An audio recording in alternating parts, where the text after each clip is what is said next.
உங்க prayer time எப்படி start ஆகணும் தெரியுமா? By inviting Holy spirit.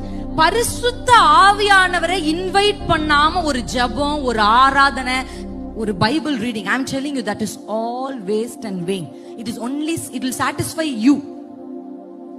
இது உங்களை திருப்திப்படுத்தும். ஓகே, 1 மணி நேரம் நம்ம ஜெபிச்சோம் அப்படின்ற திருப்திக்குள்ள உங்களை கொண்டு போகுமே தவிர ஒரு தாக்கத்தை உங்கள் வாழ்க்கையில அந்த ஜெபம் ஏறெடுக்க. அதனாலதான் நிறைய பேர் நான் பார்த்திருக்கேன், சிஸ்டர் 40 days ஃபாஸ்ட் பண்ணி ஜெபம் பண்ணேன், நான் இத்தனை வருஷமா ஜெபிக்கிறேன், ஆனா என் லைஃப்ல மாற்றத்தை பார்க்கல. அப்பனா பிரேயர் வேல்யூபிள் இல்லையா? பிரேயருக்கு பவர் இல்லையா? நிறைய பேர் நான் பார்த்திருக்கேன். நான் பார்த்த சமீபத்தில் நான் ரொம்ப கஷ்டப்பட்டு ஜெபத்தின் மேல் இருக்கிற அந்த நாட்டம் அவங்களுக்கு போயிருச்சு. இல்ல,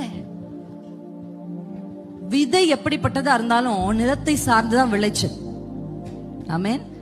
நல்ல நிலம் தான். நீங்க அதை பாருங்க, மத்த நிலத்தெல்லாம் விட்டுறலாம். இந்த நல்ல நிலம்னு வருது இல்ல, அந்த நல்ல நிலத்திலே நீங்க பாத்தீங்கன்னா ஆண்டவர் சொல்லி முடிக்கும் போது சொல்றாரு 30, 60, 100. அப்ப நல்ல நிலத்திலே கேட்டகரி இருக்கு.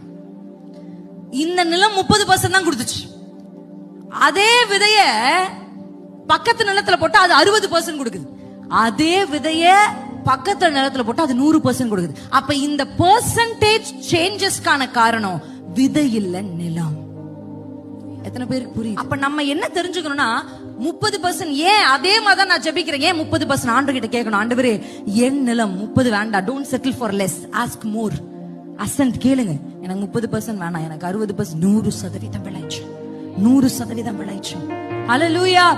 அப்ப ஜெபம் எப்படி இருக்கணும்னா ஆவியானவரை வரவேற்ற ஒரு ஜெபம்.